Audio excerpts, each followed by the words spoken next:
শুরুতে জানিয়ে দেব সর্বস্তরের নিরাপত্তা নিশ্চিতে সেনাপ্রধানের প্রতি আহ্বান মির্জা ফখরুলের। জানিয়ে দেব ভিন্ন ধর্ম অবলম্বীদের উপর যেন কোনো হামলা না হয়, আহ্বান জামায়াত ইসলামের। এদিকে নারায়ণগঞ্জে উপাসনালয়গুলোতে নিরাপত্তায় রয়েছে বিএনপি। এদিকে বাংলাদেশের শান্তিপূর্ণভাবে ক্ষমতা হস্তান্তরের আহ্বান জানিয়েছেন জাতিসংঘ প্রধান। অন্যদিকে ঐতিহাসিক গণ অভ্যুত্থানে সফল করায় ছাত্র জনতাকে অভিনন্দন জানিয়েছেন ডক্টর কামাল। সর্বশেষ রয়েছে রাহু মুক্তির ঐতিহাসিক মুহূর্ত, শান্তভাবে উদযাপন করুন, আহ্বান তারেক রহমানের। সর্বস্তরের নিরাপত্তা নিশ্চিতে সেনাপ্রধানের প্রতি আহ্বান মির্জা ফখরুলের। বিএনপির মহাসচিব মির্জা ফখরুল ইসলাম আলমগীর সর্বস্তরে নিরাপত্তা নিশ্চিতে সেনাবাহিনীর প্রধানের প্রতি আহ্বান জানিয়ে বলেছেন, আপনি ও দেশের সশস্ত্র বাহিনী দেশের সর্বস্তরে জনগণের নিরাপত্তার দায়িত্বে রয়েছেন। জাতি, ধর্ম, বর্ণ নির্বিশেষে দেশের সকল গুরুত্বপূর্ণ স্থানে জনগণের নিরাপত্তা, তাদের সম্পদ ও সকল ধর্মীয় স্থাপনা সুরক্ষার জন্য সশস্ত্র বাহিনীর সদস্যদের টহল ও প্রহরা নিশ্চিত করুন। বিএনপির মিডিয়া সেলের সদস্য সাইরুল কবির খান এই তথ্য নিশ্চিত করেছেন। মির্জা ফখরুল ইসলাম আলমগীর জানান, দীর্ঘ সংগ্রামের মধ্য দিয়ে স্বৈরাচার মুক্তির এই অর্জন যেন কোনো সুযোগ সন্ধানী গোষ্ঠীর অপতৎপরতায় নষ্ট না হয়, সেটা নিশ্চিত করতে আপনার প্রতি বাংলাদেশের জাতীয়তাবাদ দলের উদাত্ত আহ্বান জানাচ্ছে। এবার ভিন্ন ধর্ম অবলম্বীদের উপর যেন কোনো হামলা না হয়, আদেশ জামায়াত ইসলামের। ভিন্ন ধর্ম অবলম্বীদের উপর যেন কোনো হামলা না হয়, দেশবাসীর প্রতি এই আহ্বান জানিয়েছেন বাংলাদেশ জামায়াত ইসলাম। বাংলাদেশ জামায়াত ইসলামের আমির ডক্টর শফিকুর রহমান এই আহ্বান জানিয়েছেন। তিনি বলেন, প্রিয় দেশবাসী, আসসালামু আলাইকুম ওয়া রাহমাতুল্লাহ। ছাত্র জনতার গণ আন্দোলনের মুখে স্বৈরশাসক শেখ হাসিনা পদত্যাগ করে দেশ ছেড়েছেন। খুব স্বল্প সময়ের মধ্যে রাষ্ট্র পরিচালনার জন্য অন্তর্বর্তীকালীন সরকার গঠিত হবে। এই সময় আইনশৃঙ্খলা পরিস্থিতির অবনতি ঘটানোর জন্য একটি মহল ষড়যন্ত্র করছে। বিশেষ করে ভিন্ন ধর্ম অবলম্বীদের উপাসনালয়, ঘরবাড়ি ও সহায় সম্পত্তির উপর হামলা করে দেশে একটি নৈরাজ্যকর পরিস্থিতির সৃষ্টি করতে পারে। বাংলাদেশের জামায়াত ইসলামী সর্বস্তরের জনশক্তি ও বিভিন্ন রাজনৈতিক দলের নেতাকর্মী ও সংগ্রামী দেশবাসীকে এই ধরনের যে কোনো পরিস্থিতিতে যে কেউ যাতে তৈরি হতে না পারে এবং ভিন্ন ধর্ম অবলম্বীদের উপর কোনো ধরনের হামলা করতে না পারে, সেই জন্য জাতির উদ্দেশ্যে পাহারাদারদের ভূমিকা পালন করার জন্য আমি উদাত্ত আহ্বান জানাচ্ছি। এদিকে নারায়ণগঞ্জে উপাসনালয়ে নিরাপত্তা দিচ্ছে বিএনপি। নারায়ণগঞ্জের ১৩ নং ওয়ার্ডের বিভিন্ন মন্দির ও অন্যান্য ধর্ম অবলম্বীদের উপাসনালয়ে নিরাপত্তা দিতে অবস্থান করছেন বিএনপির নেতাকর্মীরা। দলটির ভারপ্রাপ্ত চেয়ারম্যান তারেক রহমানের নির্দেশনার পর ওয়ার্ডের বিভিন্ন উপাসনালয়ে দলীয় নেতাকর্মীদের নিয়ে নিরাপত্তার জন্য অবস্থান করেন মহানগর যুবদলের সভাপতি এবং ওয়ার্ড কাউন্সিলর মাকসুদুল আলম খন্দকার খোরশেদের নেতৃত্বে আরও নেতাকর্মীরা। রাতে তারেক রহমানের নির্দেশনার পর কুড়িপাড়া ও রামকানাই আখড়ার মন্দির সহ বিভিন্ন উপাসনালয়ে তাদের অবস্থান দেখা গিয়েছে। সড়কে থাকা বিশৃঙ্খলাকারীদের বুঝিয়ে দিতে ঘরে ফেরাতে দেখা গেছে তাদের সহ বিএনপির নেতাকর্মীদের। মাকসুদুল আলম খন্দকার খোরশেদ জানায়, আমাদের নেতা নির্দেশ দিয়েছেন কেউ যেন এই সুযোগ কোনো ধর্ম অবলম্বীদের উপর এবং এদের উপাসনালয়ে হামলা বা লুটপাট করতে না পারে। সেই নির্দেশ পাওয়ার সাথে সাথেই আমরা বিভিন্ন মসজিদে মাইকে ঘোষণা করেছি, যারা লাঠি হাতে বিভিন্ন কার্যকলাপ করছে তাদের দ্রুত ঘরে ফিরে আসার আহ্বান জানিয়েছি এবং উপাসনালয়গুলোতে অবস্থান নিয়েছি। আমরা আইনশৃঙ্খলা বাহিনী পুরোপুরি সক্রিয় হওয়ার আগ পর্যন্ত উপাসনালয়গুলোতে অবস্থান করব এবং যে কোনো সমস্যায় তাদের পাশে থাকব। এদিকে বাংলাদেশ শান্তিপূর্ণভাবে ক্ষমতা হস্তান্তরের আহ্বান জাতিসংঘ প্রধানের।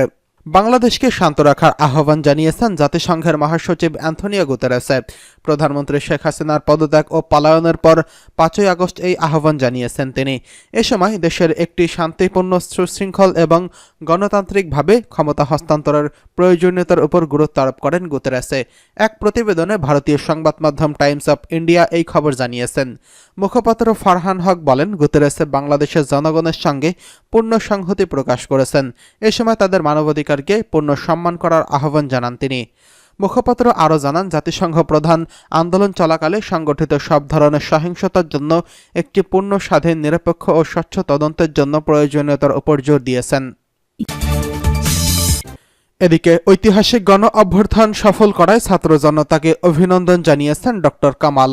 বাংলাদেশের সংবিধান প্রণেতা, গণফোরাম প্রতিষ্ঠাতা, ইমেরিটাস সভাপতি ডক্টর কামাল হোসেনের স্বৈরাচার বিরোধী ঐতিহাসিক গণ অভ্যুত্থান সফল করার জন্য আন্দোলনরত ছাত্র জনতাকে অভিনন্দন জানিয়েছেন। একই সঙ্গে তিনি বৈষম্য বিরোধী ছাত্র আন্দোলনের প্রতিটি হত্যাকাণ্ডে সুষ্ঠু তদন্ত সাপেক্ষে জড়িতদের বিচার করা এবং অবিলম্বে দেশব্যাপী গ্রেফতার, আটকদের নিঃশর্ত মুক্তির দাবি করেছেন। সোমবার 5 আগস্ট ডক্টর কামাল হোসেনের বাসভবনে এক জরুরি সভা অনুষ্ঠিত হয়। সভা শেষে তিনি এই অভিনন্দন জানান। ডক্টর কামাল হোসেন সেনাবাহিনীর প্রধান বর্তমান পরিস্থিতিতে অন্তর্বর্তীকালীন সরকার গঠনের যে প্রস্তাব করেছেন তাকে তিনি অভিনন্দন জানিয়েছেন। সভায় উপস্থিত ছিলেন গণফোরামের ভারপ্রাপ্ত সভাপতি অ্যাডভোকেট এস.এম. আলতাফ হোসেন, সাধারণ সম্পাদক ডক্টর মোহাম্মদ মিজানুর রহমান, সভাপতি পরিষদ সদস্য মোশতাক আহমেদ প্রমুখ। রাহু মুক্তির ঐতিহাসিক মুহূর্তে শান্তভাবে উদযাপন করুন আহ্বান তারেক রহমানের। বিএনপির ভারপ্রাপ্ত চেয়ারম্যান তারেক রহমান বলেছেন, বিজয়ীদের কাছে পরাজিতরা নিরাপদ থাকলে বিজয়ের আনন্দ মহামণ্ডিত হয়। তিনি বলেন, বিজয়ের এই আনন্দ ঘন মুহূর্তে রাহু মুক্তির এই ঐতিহাসিক মুহূর্ত শান্তভাবে উদযাপন করুন। ছাত্র জনতার উদ্দেশ্যে তিনি বিনীত আহ্বান জানিয়ে বলেন, অনুগ্রহ করে কেউ প্রতিশোধ কিংবা প্রতিহিংসা পরায়ণ হবেন না। তিনি বিনীত আহ্বান জানিয়ে বলেন, অনুগ্রহ করে কেউ প্রতিশোধ কিংবা প্রতিহিংসা পরায়ণ হবেন না। কেউ নিজের হাতে আইন তুলে নেবেন না। অর্জিত বিজয় যাতে লক্ষ্যচ্যুত না হয় সে ব্যাপারে সতর্ক ও সজাগ দৃষ্টি রাখার জন্য আপনাদের প্রতি এই আহ্বান। গতকাল প্রধানমন্ত্রী শেখ হাসিনার পদত্যাগ ও দেশ ছেড়ে চলে যাওয়ার মাধ্যমে ছাত্র জনতার আন্দোলন বিজয়ের পর তিনি দেশবাসীর উদ্দেশ্যে পাঠানো এক ভিডিও বার্তায় এই আহ্বান জানান। তারেক রহমান বলেন, গৌরবজনক ঐতিহাসিক এই মুহূর্তে বাংলাদেশের সাহসী ছাত্র জনতাকে বিরচিত অভিনন্দন। হাজারো শহীদের প্রাণের বিনিময়ে ছাত্র জনতার ঐতিহাসিক বিপ্লবের মধ্য দিয়ে গণহত্যাকারী খুনি হাসিনার পতন হয়েছে, রাহু মুক্তি হয়েছে প্রিয় বাংলাদেশ। জনতার বিপ্লবের প্রথম ধাপ চূড়ান্তভাবে সফল হয়েছে। লাখো শহীদের বিনিময়ে অর্জিত এই বাংলাদেশ কখনো পরাজয় বরণ করতে পারে না। এই ঐতিহাসিক বিপ্লবের মধ্য দিয়ে আবারও প্রমাণিত হয়েছে, দলমত নির্বিশেষে ঐক্যবদ্ধ থাকলে এই বাংলাদেশকে কেউ কখনো পরাজিত করতে পারবে না। তিনি বলেন, বিজয়ের এই ঐতিহাসিক মুহূর্তে আমি আজ সেই মায়েদের প্রতি বিনম্র শ্রদ্ধা জানাই, এই গণবিপ্লবে যারা তাদের প্রিয় সন্তান হারিয়েছেন। এভাবে গত 15 বছরে ফ্যাসিবাদের শাসনকালে অনেক সন্তান তার প্রিয়তম পিতা হারিয়েছেন, অনেক স্ত্রী তার প্রিয়তম স্বামী হারিয়েছেন। গুম, খুন, অপহরণ করে অসংখ্য মায়ের বুক খালি করে দেওয়া হয়েছে। আপনাদের সন্তানদের শহীদের মৃত্যু, স্বজনদের ত্যাগ তিতিক্ষায় 2024 সালের 5 আগস্ট আরেকটি বিজয় বাংলাদেশ দেখেছে। তিনি বলেন, জনতার ঐতিহাসিক বিপ্লব সফল করতে গিয়ে অসংখ্য ছাত্র জনতা আহত হয়েছেন। বাসায়, হাসপাতালে কিংবা ক্লিনিকে চিকিৎসাধীন যন্ত্রণাবিদ্ধ সময় সমস্ত ভালোবাসা নিয়ে আপনাদের পাশে আজ সারা বাংলাদেশ। খুনি হাসিনার বিরুদ্ধে আন্দোলন করতে গিয়ে অসংখ্য মানুষ মিথ্যা মামলা ও রাজনৈতিক উদ্দেশ্য প্রণোদিত মামলায় গ্রেফতারের শিকার হয়েছেন, কারাগারে নিক্ষিপ্ত হয়েছেন। অবিলম্বে তাদের বিরুদ্ধে দায়ের করা সকল মিথ্যা মামলা প্রত্যাহার এবং তাদের কারামুক্তির দাবি জানাচ্ছি। একই সঙ্গে ছাত্রছাত্রীরা যাতে আবারও স্বাভাবিকভাবে হলে, হোস্টেলে, ক্লাসে ফিরতে পারেন এবং পরীক্ষায় অংশগ্রহণ করতে পারেন, আশা করি সরকার সবার আগে সেই পদক্ষেপ গ্রহণ করবে।